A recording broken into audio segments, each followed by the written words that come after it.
Can we talk for a moment afterward? Huh? Oh, yes. I'm sorry for keeping you.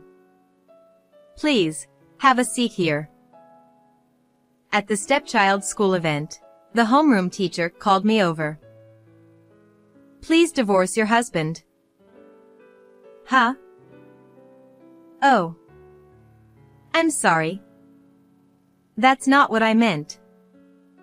Well, it's not that it's wrong, but that's not exactly what I wanted to say. Teacher, please calm down. I'll listen to what you have to say properly. I was taken aback by the unexpected words, but it seemed that the teacher was quite flustered and had just made a mistake in how to convey the message.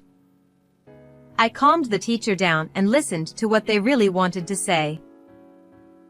Please listen calmly. Actually, your son. The teacher's words were shocking. I see, so that's why the request to divorce my husband. This was definitely information that required an immediate divorce. After hearing what the teacher said, I decided to proceed with the divorce. I am Aman. I am 38 years old and work as a nurse. I married Ezra, who is 6 years older and works in a company, 10 years ago. Now, we live together with our 12-year-old son, Sean. The fact that we are in our 10th year of marriage and our son is 12 years old is not because I gave birth before marriage. This is my first marriage, but my husband is a divorcee, and our son is his child from a previous marriage. It seems that the chance of a father gaining custody of a young child is about 10%. Nevertheless, my husband was able to gain custody of his son because the reasons for the divorce were his ex-wife's infidelity, mismanagement of money, and her lack of economic power as a stay-at-home mom. Indeed, I agree that it would be impossible to leave a child with such a mother. Since I have been living with him since he was 2 years old, he sees me as his real mother, and I, of course, treat him as my real son. I'm home. I'm off. Hold on. I always say homework comes first. And you need to put away your bag yourself. When I hear my son's voice from the entrance, I shout from the kitchen towards the entrance. I stop preparing dinner and head to the entrance, but my son is already gone. Instead, a backpack left behind like a stand-in lies there. My son prefers playing outside to playing games, so he throws his backpack at the entrance when he comes home from school and immediately goes out to play. I always scold him for not doing his homework and not putting away his backpack. However, even though I am angry with my words, the role of being a mother feels real, so I am a bit pleased inside. Even while feeling exasperated, I pick up the backpack with a smile and take it to the children's room. Well, I'll leave the morning duties to you. Leave it to me. Have a good day. One evening, after finishing preparing dinner, I started getting ready for work.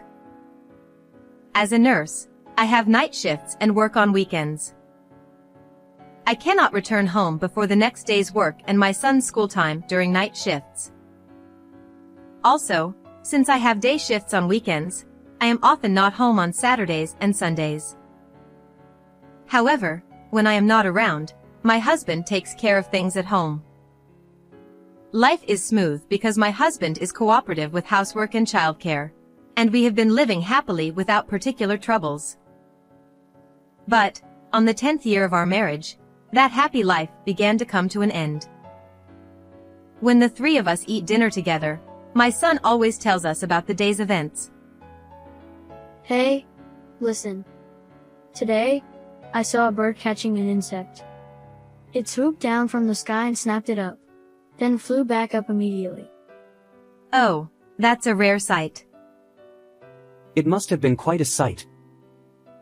Although my son talks very happily, Since it's just a normal day for a grade schooler, the content of his story isn't particularly interesting to us adults.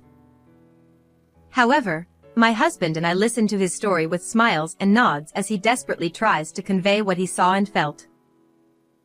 I look forward to having dinner together with my family more than anything, as it lets me experience happy family time. Such an enjoyable dinner suddenly turned dark. Didn't you play with your friends today? Did anything fun happen? Not really. Oh, it's unusual since it's Sunday and you usually have more time to play. So, where did you play today? The usual park. During dinner, my son, who usually chatters away, suddenly became aloof and spoke only the bare minimum. The dinner time without my son's voice felt lonely, and the clattering of dishes echoed emptily. Moreover, my son became aloof not only during dinner but throughout the house. Thank you for the meal. Sean, how about playing a game with Dad afterwards? No. Until now, my son would watch TV, play games, or lounge on the sofa after dinner.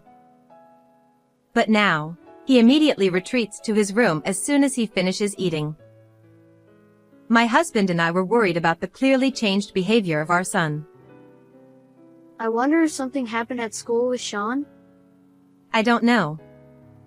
He doesn't seem to dislike going to school, and he always goes out to play immediately after coming home from school. Then it doesn't seem to be about school or friends. Maybe it's something to do with studying. I can't say for sure at this point. No matter how much my husband and I discussed, we couldn't find an answer. But asking our son didn't resolve the issue either. You've been quiet at home lately. Did something happen? Not really. I see, then that's fine. My son didn't tell me anything. By the time he is in the 6th grade, it is natural for him to have things he doesn't want to share with his parents. However, he had always talked about everything with excitement before. Therefore, being dismissed with just a "not really" from my son felt like a pain, like a nail hammered into my chest. I wanted to press him for a reason, but I thought that being too persistent might have the opposite effect. So, I decided to watch over him for a while. 10 days after my son's behavior changed. Hey, listen. Today, the teacher forgot her textbook in the staff room during class. I wonder how she planned to conduct the class. The homeroom teacher is quite young, right? It must be tough for her. You shouldn't laugh at someone's mistakes. My son, holding a bowl and chopsticks, continued talking without putting food in his mouth. His mood gradually improved after about a week. It seemed that the change in his behavior was temporary, and relieved, I listened to his stories with a more cheerful expression. Although I didn't know the reason, I felt relieved thinking that the problem was resolved. However, it seemed the improvement in my son's mood was temporary. Since it's Sunday, you must have played a lot today. Did anything fun happen? Not really. So, what did you do today? Played soccer. After a few days, my son became aloof again. The words from my son, which felt like being pushed away, caused my chest to hurt again like being hammered with a nail. Just like before, I lightly asked for a reason. You've become quiet again. Did something happen? Nothing. My son slammed the door at the entrance with more force than usual and went to school. My husband, who happened to be leaving for work, seemed to have watched our interaction from behind. It'll probably go back to normal after a while. Do you think so? This time he responded more strongly than before. Is it going to be okay? The 12-year-olds now are different from when we were 12. Sean is much more mature than we think. So, treating him too much like a child might backfire. Let's keep watching over him like before. My husband put on his shoes and went to work without hurrying. Although my husband said it's okay to just watch over our son, I felt that something needed to be done. I didn't have a particular reason. If I had to mention one, it would be a mother's intuition. However, while I thought that something needed to be done, I also agreed with my husband's point that treating our son too much like a child wasn't good. I was troubled about what to do and felt my body lighten a bit when I decided on the next step as I tilted my head and returned to the living room. When I returned to the living room, a notice about a class observation left on the table since last night caught my eye. That's right. I should talk to the homeroom teacher during the class observation. Since I only knew about my son at home, if I could find out about him outside of home, it might give me some hints for solving the problem. Feeling a bit lighter now that I decided what to do next from a state of not knowing what to do, I felt a bit relieved. On the day of the class observation, my husband couldn't take a day off from work, so I went to the class observation alone. When I arrived at the school, I headed to my son's classroom with familiar steps, as I had attended every class observation before. Children's reactions during class observations vary. Some children turn around in their seats, smile, and wave at their parents, while others continue to face forward shyly. My son glanced at me from time to time. All right, we'll start the class now, although the back of the classroom is also interesting. As soon as the homeroom teacher entered the classroom, the children who had been turning around all faced forward. This was the first time I saw the homeroom teacher's face, as there are no home visits from the school, and this is the first class observation for my son in the 6th grade. The homeroom teacher, standing in front of the blackboard with something like an attendance book on the desk, looked dignified but, as my son had said, was quite young. She appeared to be in her mid to late 20s. It seems that the popularity of young teachers remains unchanged, as even now, my son's homeroom teacher is beloved by the children and is addressed not by her surname but as Miss Natasha. Today, while part of my purpose was to observe my son's class, I also aimed to speak with Miss Natasha. After the class observation, I attended the parent-teacher conference. Since the homeroom teacher would also be present, I planned to approach her personally after it concluded. Well then, I'd like to bring this parent-teacher conference to a close. When the conference ended, I wanted to speak with the homeroom teacher before she left or other parents approached her. I was slightly conscious of the surroundings and, pretending not to be in a hurry, approached her quickly. However, before I could speak to her, the homeroom teacher called out to me. "Do you have a moment after this?" Oh, yes. I stopped my approach, waiting for the other parents to leave the classroom where the conference was held. Once the other parents had left, the classroom became so quiet that I could clearly hear noises from outside the window and the hallway. "I'm sorry for making you stay. Please, have a seat." I sat in the chair, and the homeroom teacher took a seat across from me. While she appeared dignified during the class and the conference, up close, she still seemed quite young. As I looked at her, she wore a worried expression, like a student anxious about their exam results. She also seemed a bit fidgety, as if she were holding in the need to use the restroom. It was clear that the homeroom teacher was trying to say something difficult about my son. To brace myself for whatever words might come, I tensed up, preparing for the worst. "Please divorce your husband." I had braced myself for something related to my son, but instead, the teacher spoke about my husband and even suggested a divorce. I was taken aback by this unexpected revelation. Oh. I'm so sorry. That's not what I meant. Well, it's not that it isn't what I meant, but what I want to say is something else. It seemed the teacher, too nervous, had skipped over the explanation. Her face turned red, sweat beaded, and she displayed an anxiousness I'd only seen in cartoons, her hand on her chest, scratching her head. Even though she was a teacher, she was still quite young. Please calm down, teacher. I will listen carefully.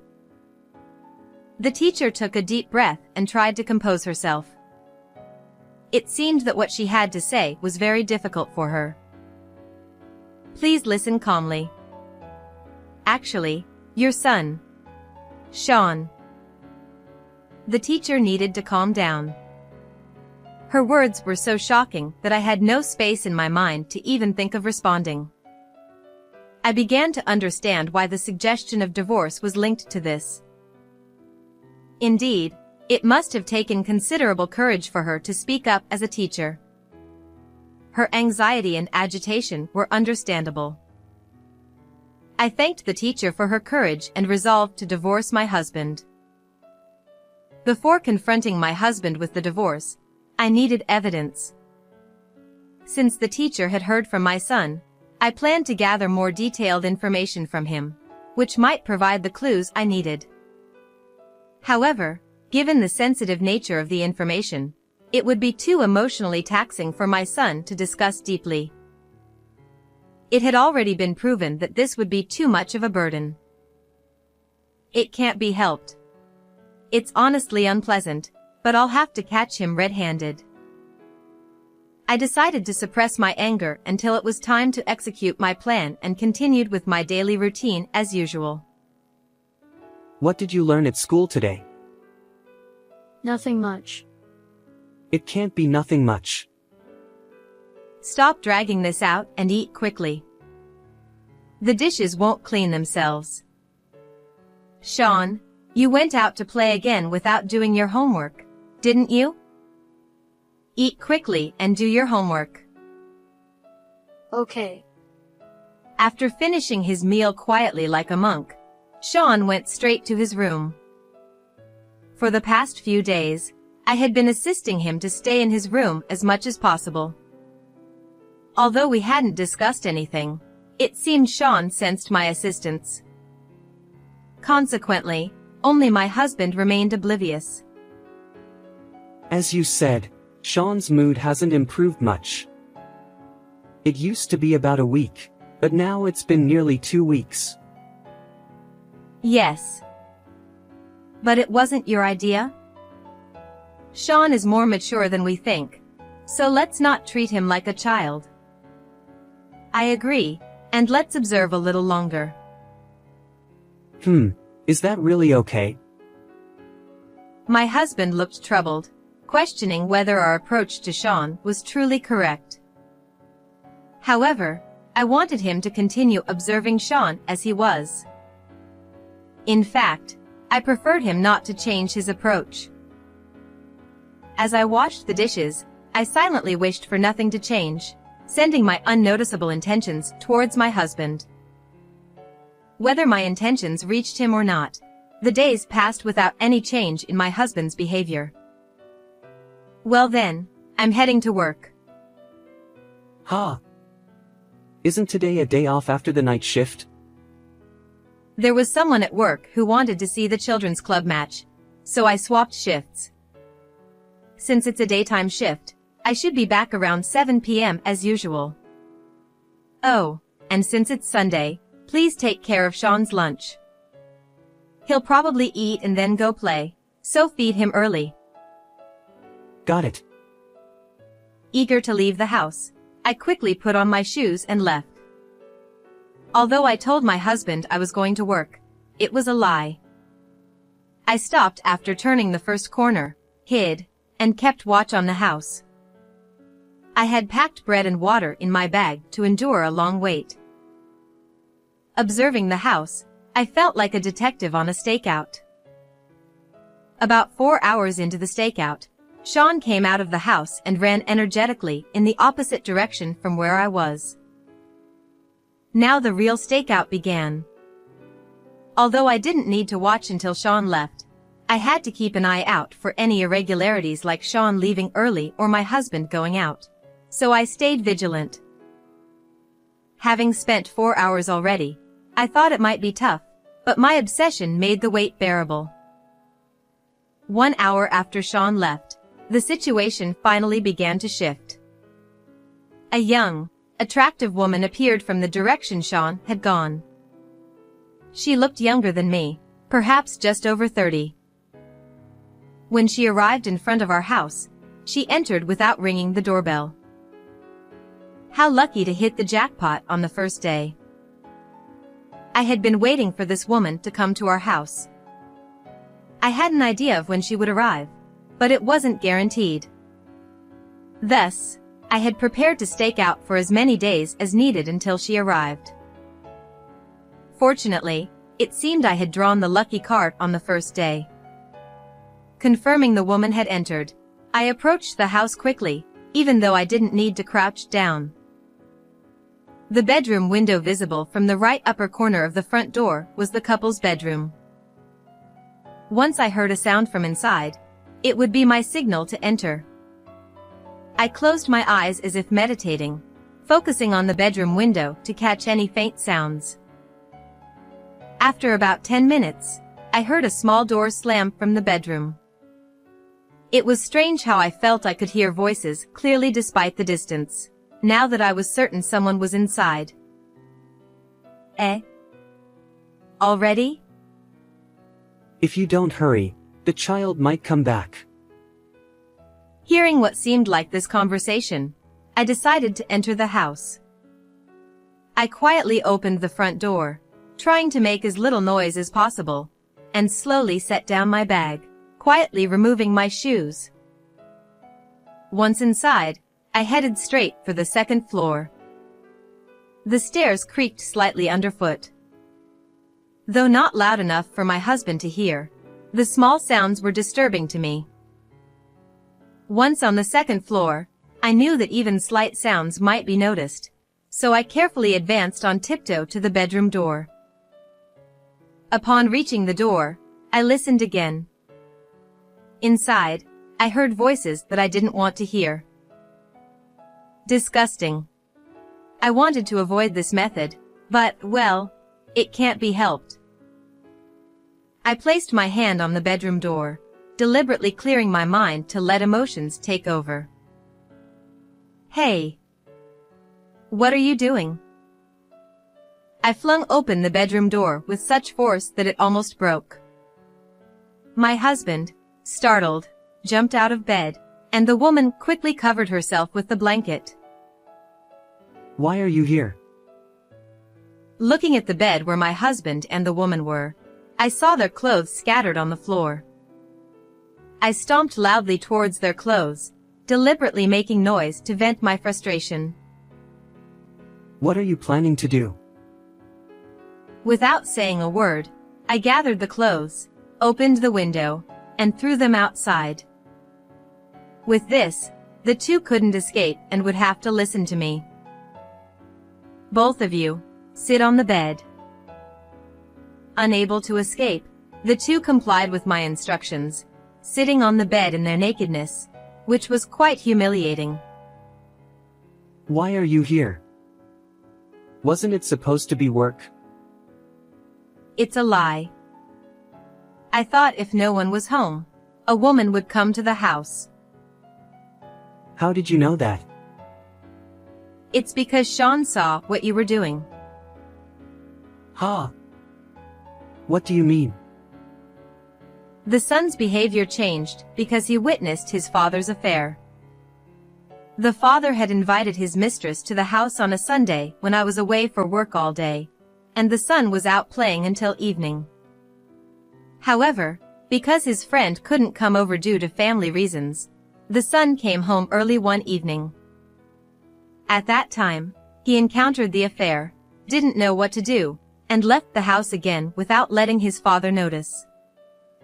Although he is 12 years old, he should understand that an affair is wrong. More than that, witnessing such a scene between parents would be traumatic.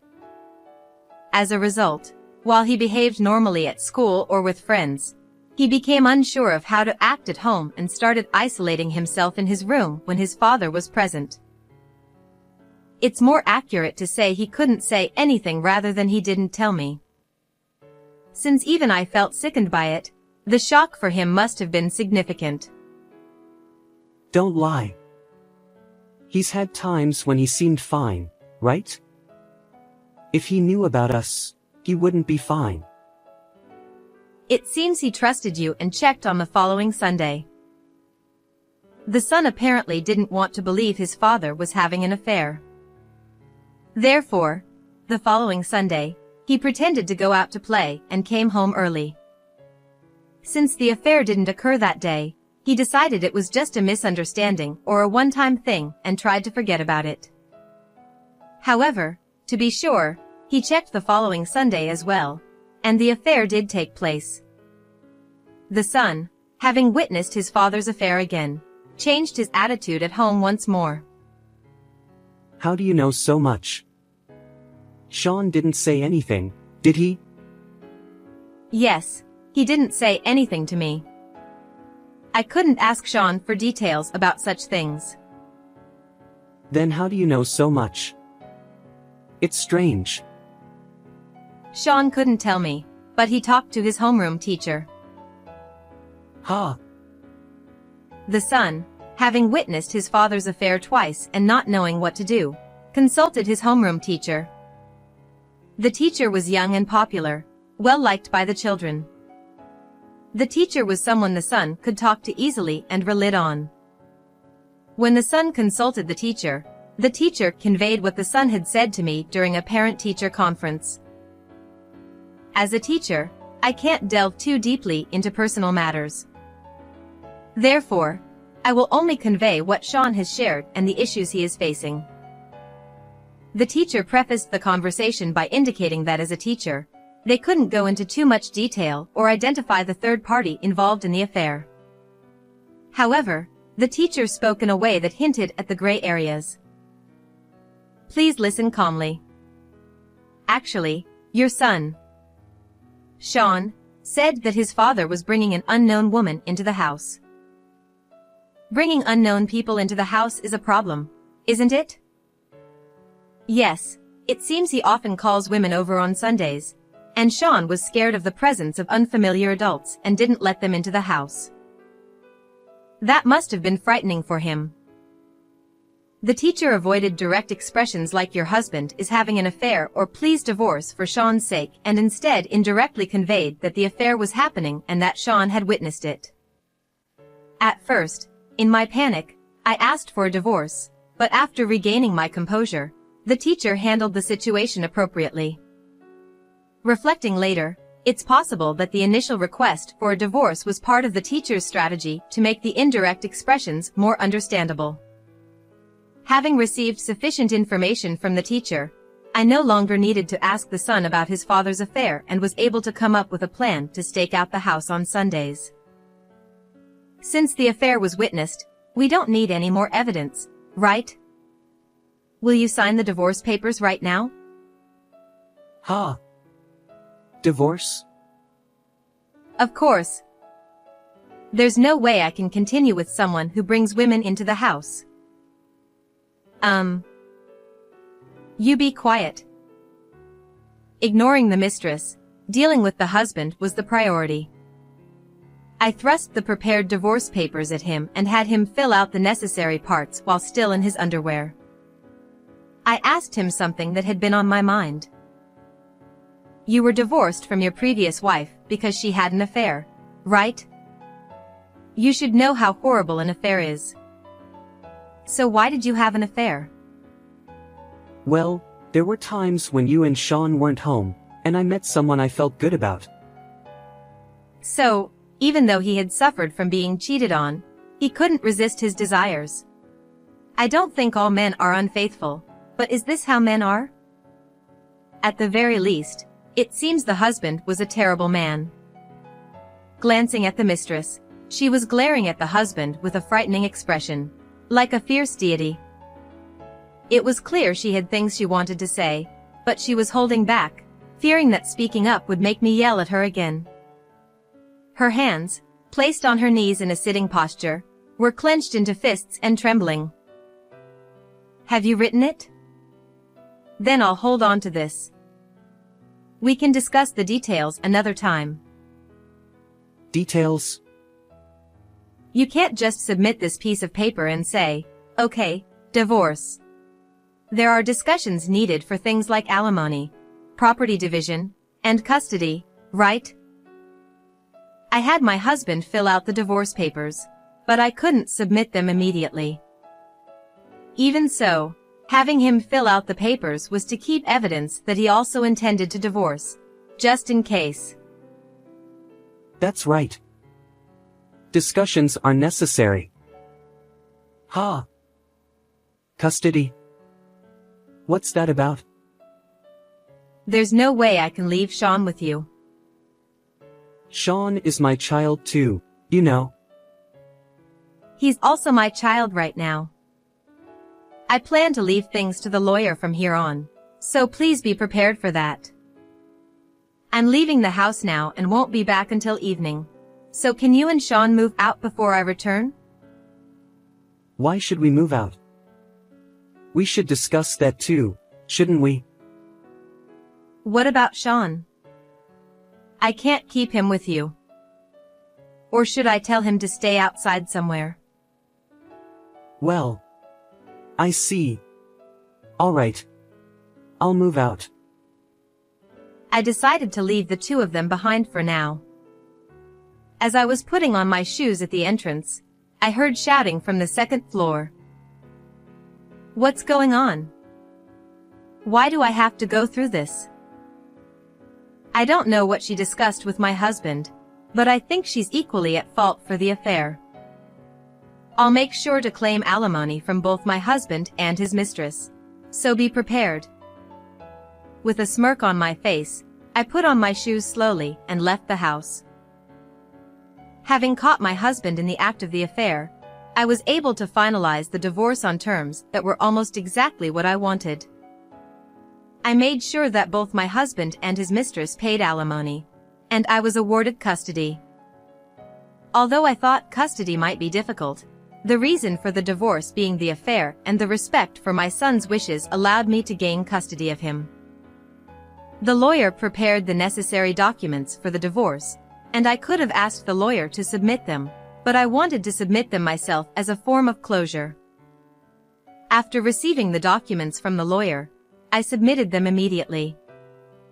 I felt a sense of satisfaction as if I had delivered the final blow to my husband, which made me feel a little better. After the divorce, it seems my husband broke up with his mistress. There's no way I could stay with someone who caused such stains in my life, like the naked sitting in alimony from the affair. The angry outburst from the mistress on the day I confronted my husband was probably filled with all the answers that followed. My ex-husband ended up alone, having lost both me and his beloved son. This experience must have made him realize that having an affair is bad, whether one is the perpetrator or the victim. My son and I moved out and are now living in an apartment. My work schedule is irregular, which caused some anxiety about living with my son, but he is about to start middle school and understands that we need to live together from now on. As a result, he has started helping with simple cooking, cleaning, and laundry. He is much more mature than I thought, and now seems like a little husband. There was a period when I worried about his mental state due to the shock of witnessing his father's affair. However, after the divorce and separation from his father, he quickly returned to his usual bright self. He also seemed to understand that I was trying to keep his father and him apart as much as possible in the house. Knowing that I was on his side helped him maintain his mental well-being. The homeroom teacher suggested that he talk to the school counselor, but he said he didn't need it. I also think he doesn't need it now, judging by how he is. I'll continue to support him as a mother to ensure his smile never fades. How did you like this story? Please don't forget to subscribe to the channel. See you in the next video.